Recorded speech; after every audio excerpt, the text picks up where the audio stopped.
Hey everyone, welcome back. Today I'm showing you exactly how to add a favicon on Squarespace 7.1. A favicon is that tiny little logo that shows up on your browser tab, and replacing the default Squarespace cube is crucial for making your site look professional. Let's get right to it. First, log into your Squarespace account and open up your website. In your main dashboard menu, click on Settings, then select Website, and finally click on Favicon.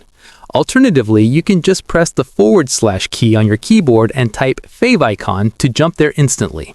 Next, look under the Default section and click the Upload box. Choose your custom image from your computer.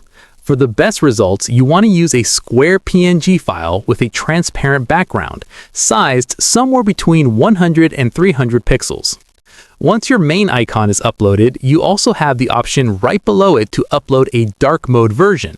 This is super helpful if your main logo is dark and might become invisible when visitors have their browser set to dark mode. Just upload a lighter version of your icon there. Finally, just click Save in the top left corner. If you do not see the icon change immediately on your live site, do not panic. Browsers hold on to cached favicons tightly, so just clear your browser cache or completely restart your browser to see your new icon in action. And that is it. Your site is officially fully branded. If this quick guide helped you out today, please give the video a thumbs up and subscribe for more tech tutorials. See you in the next one.